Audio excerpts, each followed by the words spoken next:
उदाहरण नंबर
'नहीं मैं बताऊंगा ना।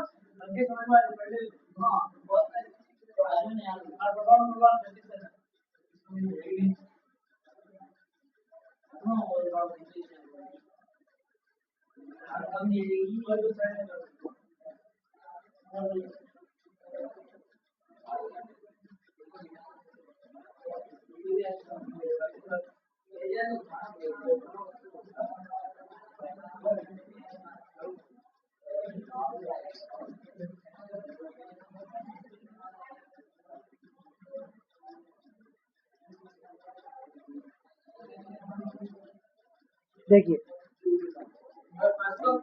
अब किताब कर दो बंद, किताब केवल प्रश्न के लिए।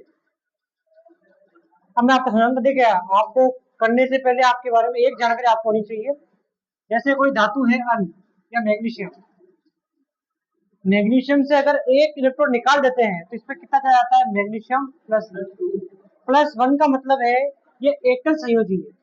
एक इलेक्ट्रॉन निकालने का मतलब होता है +1 चार्ज, उसे कहते हैं एकल संयोजी। एक इलेक्ट्रॉन और निकाल दिया तो चार्ज आएगा Mb +2, इसे कहेंगे द्विसंयोजी। द्विसंयोजी का मतलब है चार्ज कितना है, 2। यही इसका छुपा हुआ था। आपको प्रश्न एनसीईआरटी का जली विजन में द्विसंयोजी आया, यानी कितने इलेक्ट्रॉन निकाले हैं, 2 +2। अब चुंबकीय आघूर्ण गणना करनी है, परमाणु क्रमांक कितना है, 25। अपन को पता नहीं है कि वो कौन है, अपन को मान लिया वो अम है। अम यानी धातु, मेटल।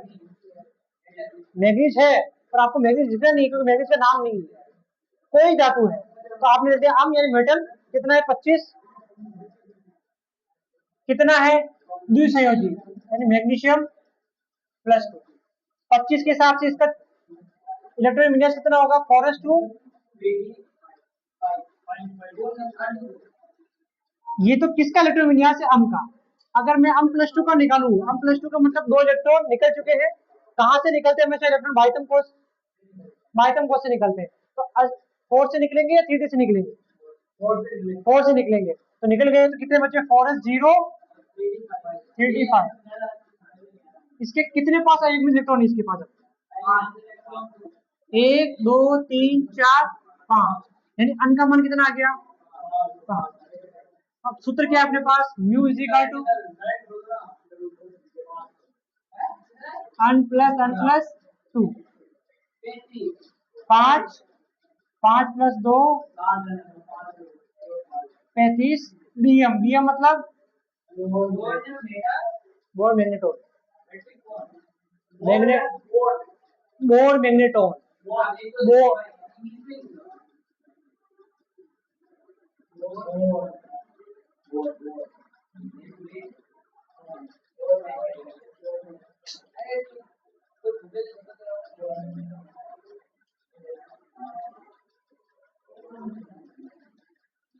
अब ये भी साथ में समझ लो पहले, फिर उतार लेंगे एक साथ।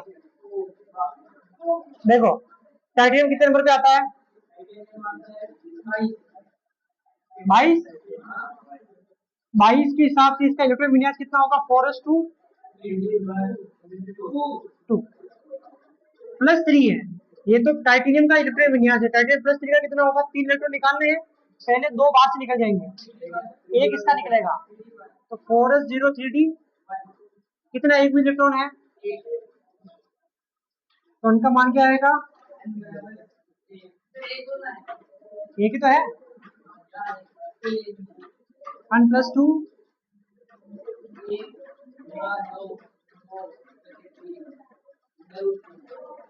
बाकी इसके आप तीनों ट्राई कर सकते हैं।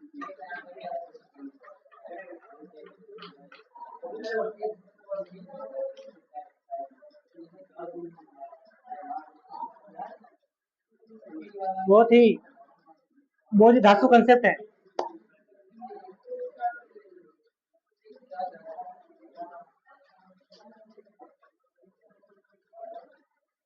मैं संक्रमण धातुओं की इसे झलक की बात करता हूँ, तो डी ब्लॉक की सारी संक्रमण धातुएं इस फॉर्म में होती है। क्रिस्टल मतलब है सारी की सारी धातुएं मेटल के फॉर्म में है। अंतराकाशी यौगिक का मतलब है अंतराकाशी यौगिक, मतलब इस क्रिस्टल के अंदर कौन चला गया है, कौन जाता है? मुख्य रूप से हाइड्रोजन, कार्बन, नाइट्रोजन। जब छोटे छोटे परमाणु डी ब्लॉक के क्रिस्टल में चले जाते हैं और जाने के बाद जिस प्रकार के यौगिक का निर्माण होता है उसे क्या कहते हैं अपन लोग? अंतराकाशी यौगिक। ये यौगिक जो जब बनता है तो ये डी ब्लॉक के पुराने जो धातु है उनसे ज्यादा क्या बनता है? मजबूत। कोई भी सिस्टम कब टूटता है? जिसमें खाली जगह होती है तब उसको मोड़ सकते हैं। खाली जगह किसने भरा है? छोटे छोटे परमाणु ने। जब छोटे छोटे परमाणु भर जाएंगे तो ये अंतराकाश यौगिक जो होगा डी ब्लॉक के दूसरे जो संक्रमण धातु है जो कठोर है उनसे कठोर होगा तो उसका गलना उससे ज्यादा होगा। अंतराकाशीय यौगिक जो होते हैं किसी तरह की रासायनिक अभिक्रिया नहीं करते। आप प्रश्न क्या आएगा? क्या डी ब्लॉक की धातु अंतराकाश यौगिक बनाती है? हाँ, उनके विशेषताएं लिखी है। विशेषता पहली क्या? अंतरकाशीय धातुएं संक्रमण धातु की तुलना में अधिक कठोर होती है, इनकी कठोरता हीरे से भी ज्यादा होती है। रासायनिक रूप से कुचालक होती है, मतलब कोई चालकता दर्शाती नहीं है, बिल्कुल रासायनिक रूप से निष्क्रिय होती है और धात्विक चालकता इनमें देखने को मिलती है।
अंतराकाशी काशी नहीं होता है वही।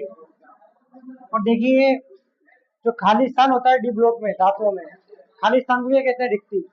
आपका पहले चैप्टर था ठोस अवस्था, 12th में खत्म हो चुका है, उसमें वर्ड यूज आता है रिक्ति। रिक्ति मतलब खाली जगह।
ये इनकी विशेषता है, कठोर होते हैं, चालकता अच्छी होती है, रासायनिक रूप से निष्क्रिय होते हैं और इनका गलनांक भी काफी अच्छा खासा होता है।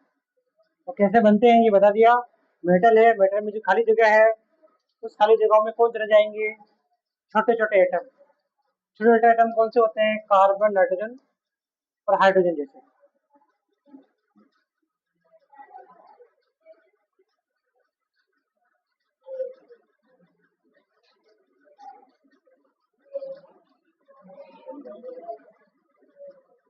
क्यों करते हैं, ये दूसरा प्रश्न। पहला आपने आंसर बता दिया, दो या दो से धातु मिलकर मिश्र धातु का निर्माण करते हैं। दूसरा प्रश्न है मेरा, मिश्र धातु का निर्माण हम क्यों करते हैं। एक कारण है, किसी भी धातु को और कठोर बनाने के लिए हम इसका उपयोग करते हैं ताकि और कठोर हो जाए। सभी संक्रमण धातुएं मिश्र धातु का निर्माण करती है। और मिश्र धातु का निर्माण केवल वही धातुएं मिलकर कर सकती है जिनकी त्रिज्या क्या हो, त्रिज्या एक समान हो। जिनकी त्रिज्या में 15% का अंतर होता है वही किसका निर्माण कर पाती है, मिश्र धातु का निर्माण करती है। जैसे आपका पीतल होता है, पीतल और कांसा, वो किसका एग्जाम्पल है, मिश्र। कॉपर,